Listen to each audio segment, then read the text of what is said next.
Hi, everyone. Thanks for joining me again on the Travel Collective, where I try to connect travelers, travel writers, travel journeys, everything that inspires me and that I love about travel. And today I'm excited to have a conversation with Stacey, who has a book called Walking the Wisconsin Way. So, welcome, Stacey. Hey, thank you for having me, April. I'm really excited to be here and talk about the Wisconsin Way. Yes. And do you want to hold the book up now? We'll do it a couple times, but go Sure, ahead and sure. share this book. Can you see it? It's Let's right see. There there. we Yep. go. Okay, good. Yes. Yeah, so my book is entitled Spiritual and Walking Guide, The Wisconsin Way. And it is a guidebook, a step-by-step, turn-by-turn guidebook about a pilgrimage that's loosely based on the Camino de Santiago in northern Spain. So many people know about the Camino de Santiago. Are you familiar with it, April? Yes, I am familiar with it, and I know a couple people, they definitely, there's different ways to walk it. There's some people walk a portion, some people walk the whole thing. They'll go back and do it, year after year. But yes, I'm very familiar with Yes, that one. yes. So it's one of those things that really does hook you, like you want to go back and walk a little bit more and walk a little bit more. And I started walking Caminos in 2005 and I got hooked. So I have actually walked 15 different Caminos since then. Wow. Um, but I guess what you would say is I'm a Camino addict. Yeah, and I guess I would say take us back to what inspired you to maybe walk that very first one. So I was working for a major corporation, and I, like a lot of people that are working corporate, was working very long hours. I did admit to being an addict, right? So Yeah, exactly. I was a workaholic, and I guess maybe I still am trying to get out of that mode. But I'm not kidding you. I was working 80 hours a week at this crazy job. And, we call it the golden handcuffs, right? We're making so much money that we just can't Yeah. seem to try to get out of that. And I was just going back and forth. My husband was worried he was going to come to my office and find me drop dead, laying at Yep. my desk because I was so stressed out. After so many years, I had worked for the company for 22 years. And so, that's hard because you're getting close to retirement. You've got great health benefits. That whole story I could go on for. Yeah. But anyway, that's what really drew me to the Camino was I was trying to understand, like through my spirituality, where the Lord wanted me to be. I couldn't see that He really wanted me sitting at my desk working 80 hours a week. However, it was such a blessing, right? Like I was Yes. blessed by all this money. So Right. really I was so confused. So I really felt a call to do the Camino de Santiago. And So I that kind of was, that go was ahead. your first one then, the one in Spain. Yes. Yeah. So Okay. 2005, I was like, okay. I talked to my husband. I said, honey, I feel like the Lord's calling me to the Camino de Santiago. And he goes, go, please go. So, of course, working for corporate, I only had 2 weeks. So that included my flight there, my flight back. So I could only walk a portion of that. And like you said, a lot of people in the US do that. They just walk what they can. They fly home. The next year they go back and spend their vacation there again. Um, so that's what kicked that's what kicked me off. So would you have considered yourself spiritual throughout your life, going back to your childhood, or was this something kind of new that stirred in you and then walking the Camino kind of enlightened well, you even more? well, I think, throughout my life I've been transformed by my spiritual path. So I'm on a spiritual journey that I feel like every year I'm changing, I'm growing, I'm understanding things about the spiritual realm more than I have in my past. So I would say I was in my journey when I felt the call. Okay. Yeah. That kind of answers that question. But then kind of going back to, being an addict, Yeah. I had a plane scheduled to go to France. And this was in 2020. Oh. I figured I was going to jump over COVID, like COVID was going to hit us bad in the summer, but then in the fall, I'd be able to go do my addiction. Right. So I got uh, a ticket and I was ready to go. Well, of course, we all know what happened. We had another resurgence and that ticket was canceled. So now I'm like, what am I going to do? I can't, I can't walk in France or Spain. Um, and I remembered I had met this priest at a pilgrim gathering in Hmm. 2016.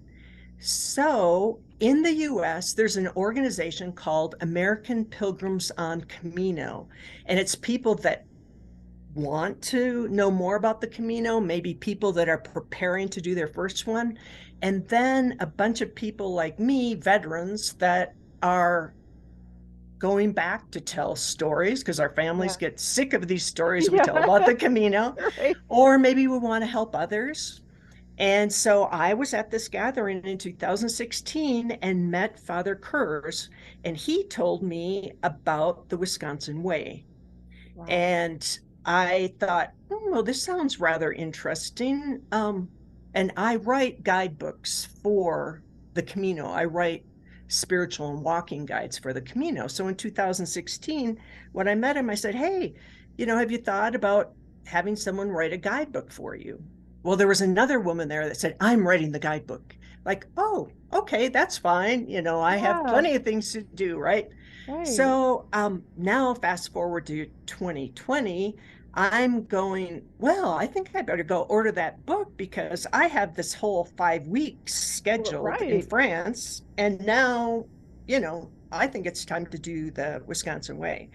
So I started looking around, could find no book. Went to the website. I figured, oh, I'll download a PDF that Yeah. tells me go here, go here, go here. Right. Right. Nothing. Oh So my I, gosh. I ended up calling Father, and we started talking, and I was scribbling notes as fast as I could, like what town, where do I go, what Yes. happens then? Yeah. And he put me in touch with some other people that had walked it. And it during these conversations of me preparing to do my very first Wisconsin Way, I volunteered again. I said, I will write the guidebook. Yeah. And he said, hallelujah. Yes, exactly. Thank you. I'm not sure a Catholic priest said hallelujah, but I know he was very excited. Right. Right. So he has envisioned this route um, kind of modeled after the Camino in Santiago. So basically, it starts outside of Green Bay, Wisconsin. And right now, we're developing it. It's in development. Many people are walking it all the way to Holy Hill, which is outside of Milwaukee, Wisconsin. Mm-hmm. So it's a route of 154 miles. You could do it in 11 to 15 days, depending on, how much you want to walk, carrying a pack. So Right. Right. that's the other thing to think about is walking along this route, carrying a pack. And as more people walk this route, as more pilgrims are attracted to it, then more of the locals will come on board and go, oh, who are these people? We need, hey, do you Yes. want to stay at my house? Right. Oh, Exactly. maybe we should invite you to the basement of our church. Oh, well, I think I'll start an Airbnb just for pilgrims. So Right. this sort of thing is happening. It's, slow movement, but there is enough infrastructure right now for someone who's willing to plan ahead that they can walk this route much like they do in Spain. Mm-hmm. Yes, definitely. So what month did you end up walking it then? Because I sounds like you walked it the first. Did you go ahead and do the walk then in 2020? I did. And so I ended up walking the last couple days of September into October. Oh, okay.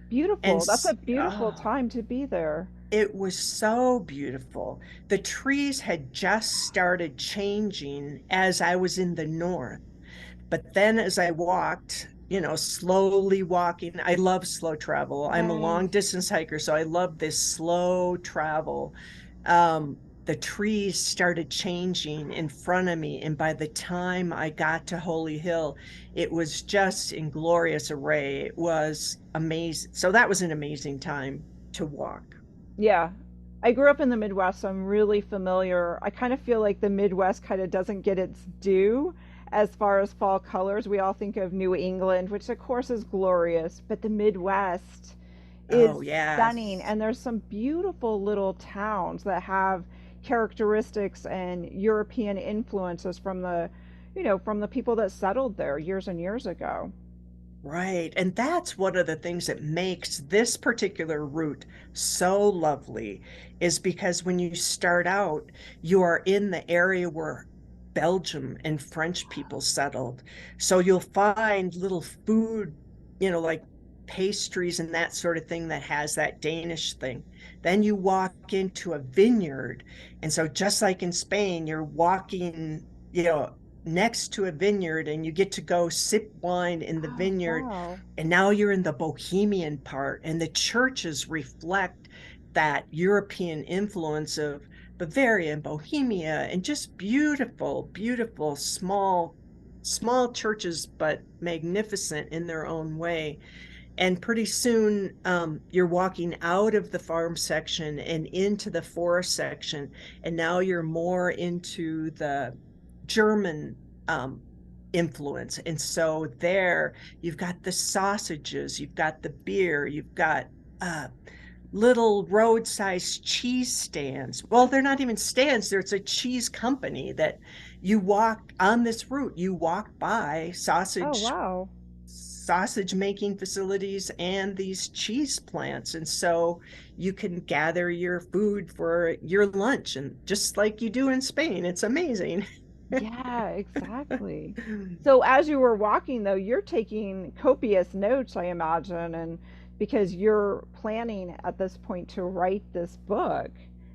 Right. So, one of the things that I knew I needed to do was have maps, because most of my guidebooks for Spain and France do not have maps, because there's maps available or the route is very well signed. So you're Mm. following signage along the route. But in Wisconsin, the route is not signed. And so you really need, like I mentioned before, step by step, turn by turn instructions. And you don't have to use those. You can use your Google Maps, or you can make your own way depending on where you find a place to stay. But I just knew it was going to be very important to have those maps. And so that was another blessing that happened. I was camping with my husband later that year over Christmas weekend. I was down at the Mexican border at Organ Pipe Cactus National Monument and met a couple that happened to be from Flagstaff too. So Oh, both of us really? were from Flagstaff. Oh, wow. And you know what she does? She's a map maker. No way. Oh, oh my goodness. And maps are important. I do need to let people know if they're thinking about writing a guidebook or something like this, because we've all taken amazing journeys or something that speaks to us. You can't just, for a book you're going to publish, pull any map. There's copyright issues, there's all kinds of Right. things you find that you run into. And the map portion can be very costly to get rights to use those. So you pretty much need to basically have someone or yourself draw the map, make the map. Right. Right. So it was great that we crossed paths. So she volunteered to do the maps. I Nice. too, volunteered to write this book. So it's really this big volunteer project that has really blessed a lot of people. So I encourage anyone who loves to do pilgrimages in Europe to contact me or buy the book on Amazon or go to my website. I've got a whole section on walking the Wisconsin Way and just look into it. It might be something that pulls you. Yeah, and I think what's appealing maybe with the Wisconsin way is it's stateside. You don't need a passport if you're a U.S. resident, and it might give you that first, dip your toe in the pool. Like, am I really cut out to do a pilgrimage or a long distance walk if you've not done it before? And kind of, I mean, the nice thing about Wisconsin is I'm sure there wasn't extreme elevation changes and all of that. It's fairly level, other than like you said, it's not well marked. Right. And so it does have good elevation changes, though, because one of the places where you're walking through is one of the most beautiful places in Wisconsin is the glaciated area Oh, that geologists come from all over the world to study these formations because they're so preserved and they're so magnificent. oh So there's wow. hills that are like a conical or pyramid hill. Those are called cames. Mm, There's, of course, we all know about the moraines, but right. other formations that are just amazing. This Wisconsin Way overlays the National Ice Age Trail in many spots.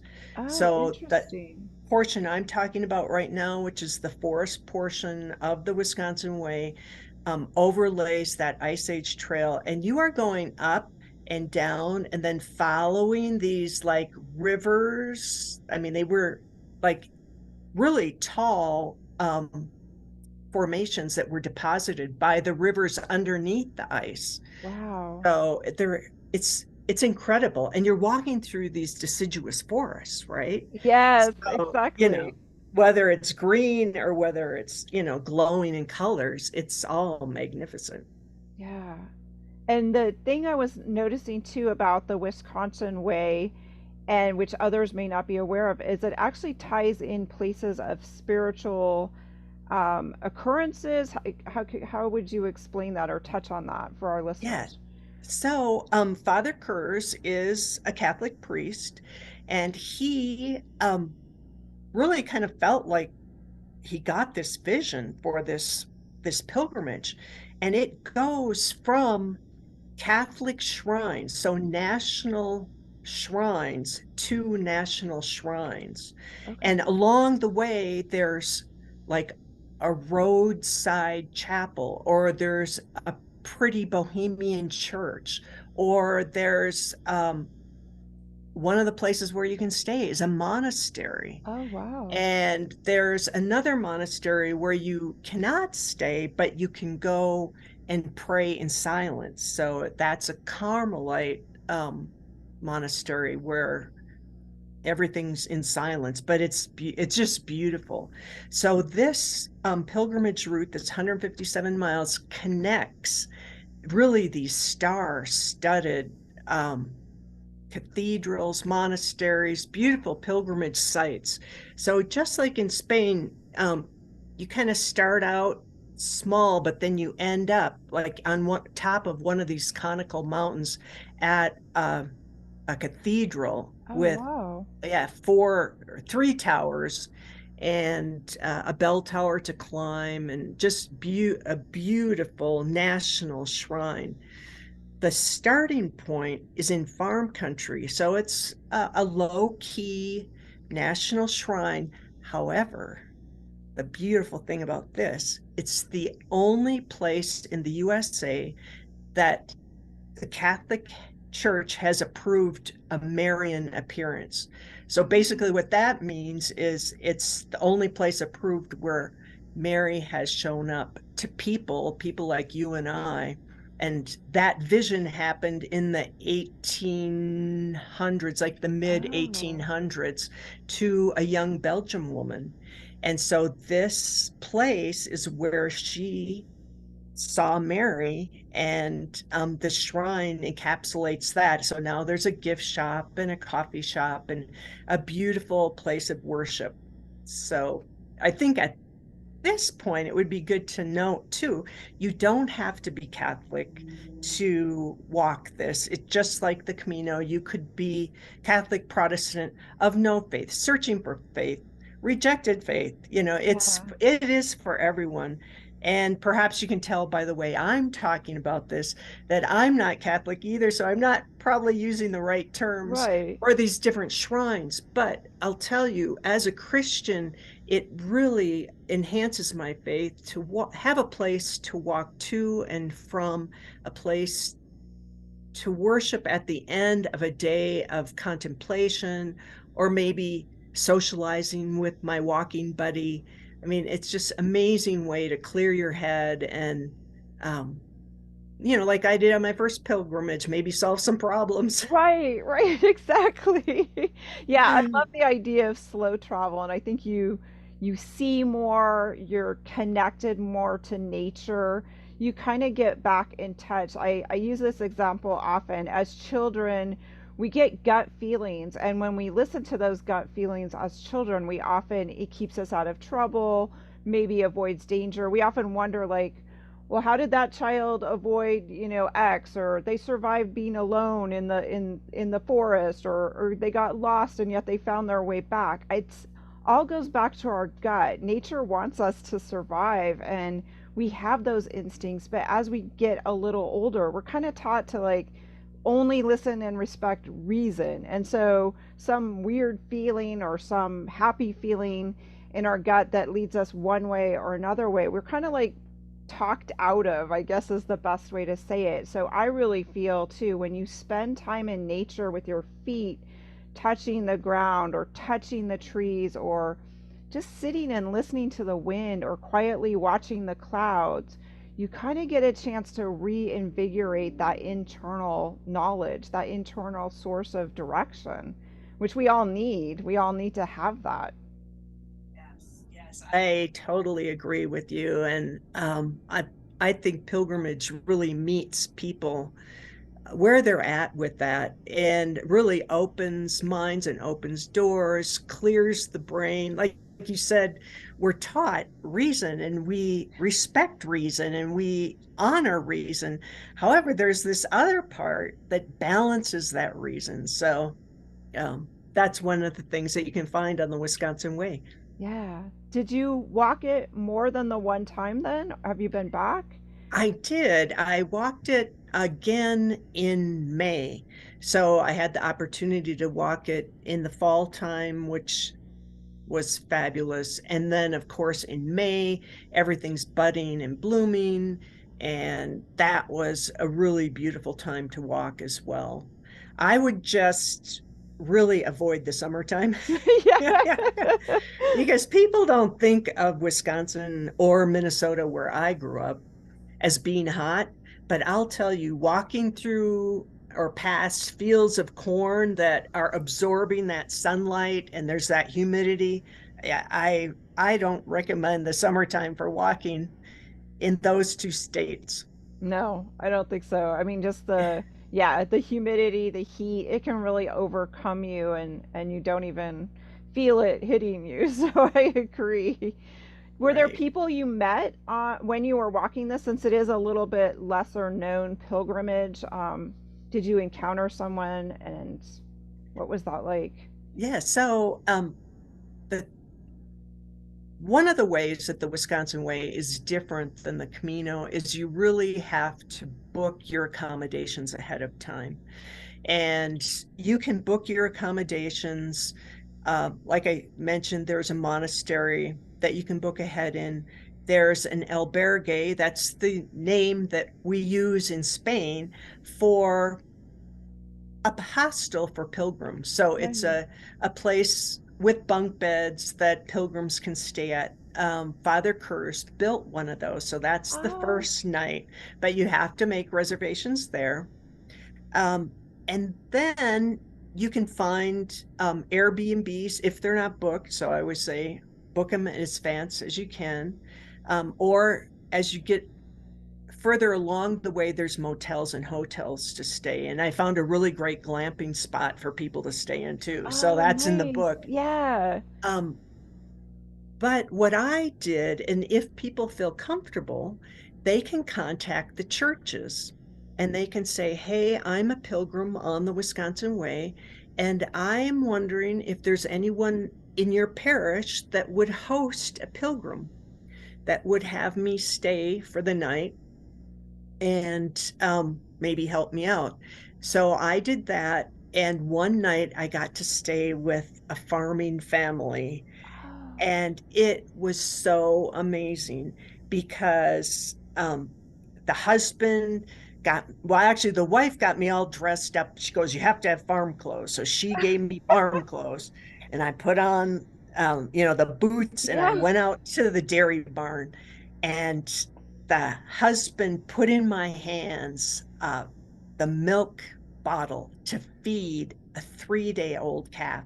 Oh my goodness. And it was like so amazing to have that happen, because when I'm in walking in Spain, I see these calves and I'm like, oh, I try to pet them. I Yeah. try to get, oh no, they're like, will have no part of me. They run away. Well, now here I am, like almost, I didn't know it was a bucket list thing, but it was like a bucket list thing, feeding this little calf from a Wow. bottle. Yeah. And then afterwards, we took off our farm clothes. We went in and had dinner. They put me up for the night. And it was just a beautiful experience of a family that wanted to show hospitality, which is a great Christian virtue. So Definitely. people can do that as well. You also asked, did I meet people along the way? I met people in their shops, so like cheesemakers, or people in bars. You would stop for lunch at the corner bar. Wisconsin bars are really cool. Um, I also, I'm trying to think where else I met people along. Oh, so I'm walking. I've got my backpack. I'm kind of an odd sight, right? Right. Yeah. So I had one guy ride up in his bicycle. What are you doing? Where are you going? So he rode along with me for a while, and turned out he had a great story of living in Japan and being a book writer. And so I looked up his book. I put a link to his book on my website. Oh, nice. Another guy, another farmer, young millennial farmer dude, came up in his quad. Are you okay? Do you need help?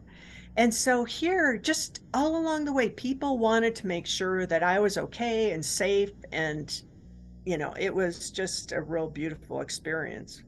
That is beautiful because I think, years ago, people in the United States, there was hitchhiking or people got from one place to another. And, now it's like, oh my goodness, don't, it's frightening, it's scary out there.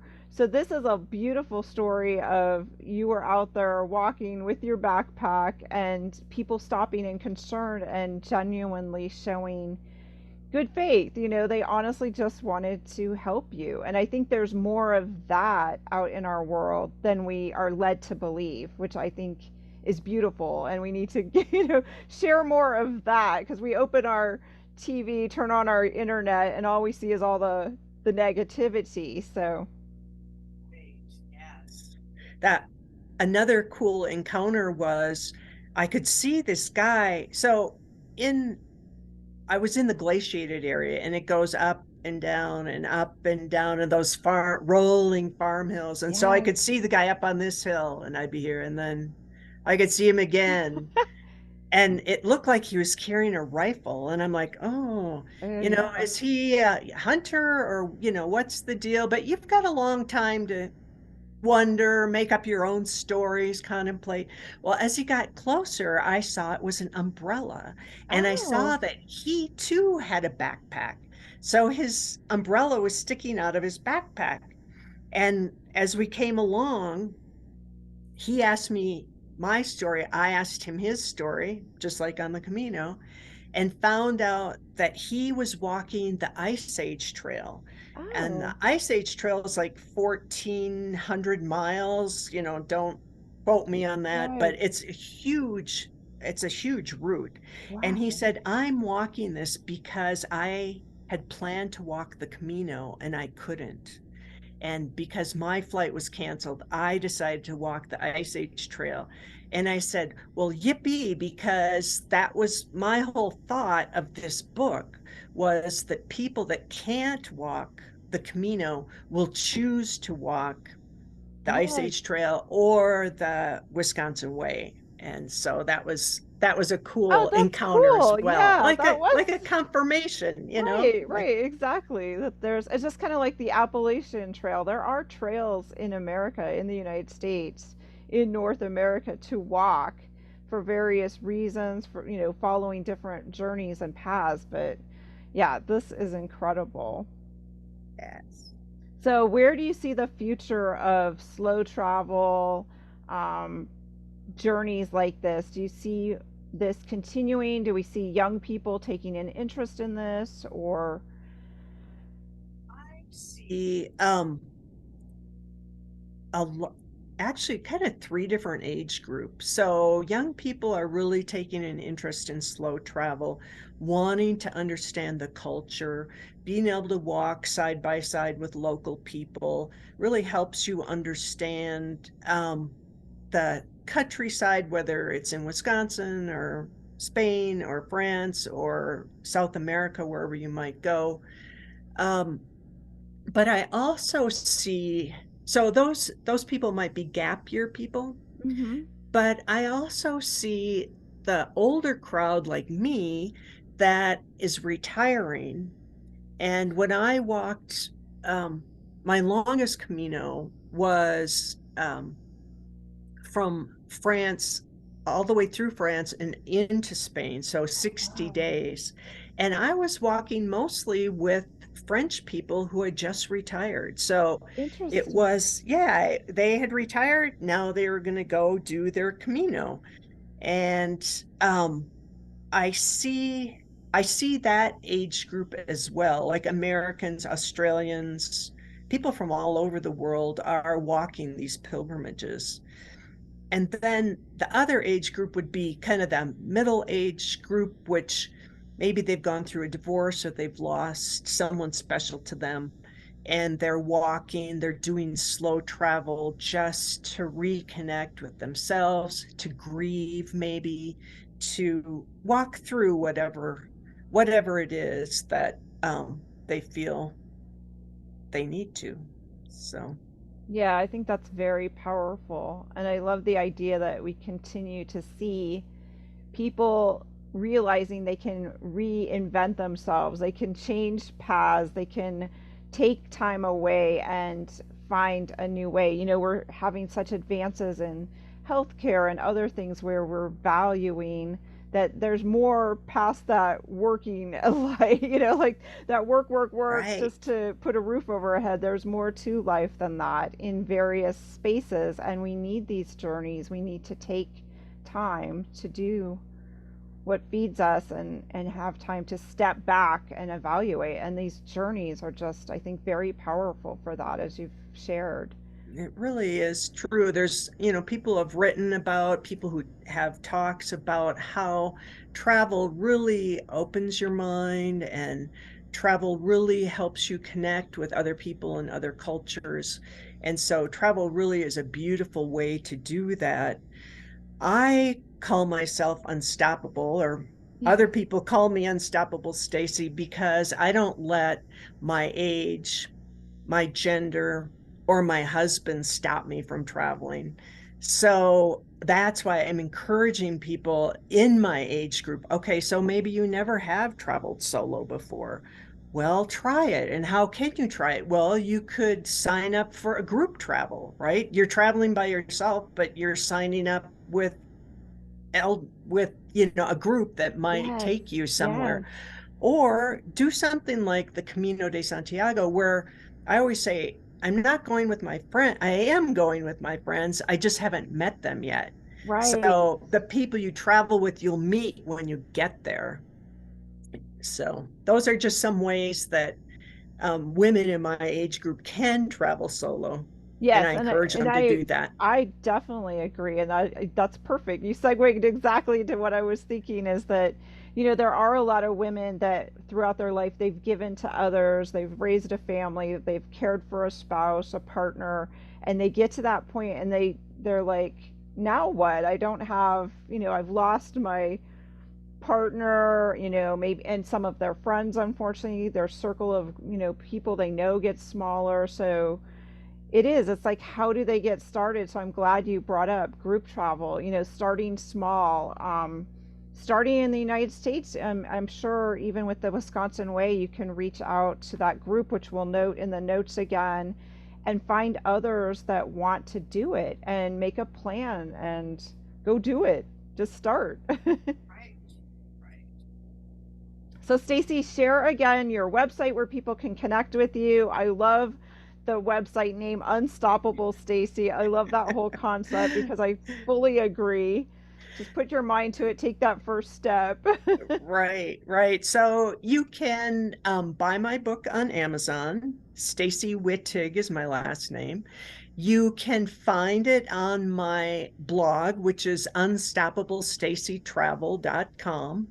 You can go to our Facebook group and join the Camino Pilgrims on the Wisconsin Way. So again, because that's a little long, is the Facebook group is Camino Pilgrims on the Wisconsin Way. And that's a great way to ask questions, look at the questions other people have asked, and see some photos, get some pictures of what's going on. Right, and probably connect with others, find out, when the best time to go is, or plan. Like you said, this one takes a little bit more planning so that you have a place to sleep if you don't want to pop a tent and carry all that extra gear. Right. I don't want to do that. No, I don't either. I'm past sleeping on the ground if I can help it. Yes. Yes. So this has been wonderful. Thank you so much again, Stacey. Please go check out her website. That's Unstoppable Stacey with an EY. I'll put a link to the book, her website, and the Facebook group so people can reach out to Stacey and get out there and take those first steps. Thank you so much for Yeah. inspiring us today, Stacey. Hey, thank you, April.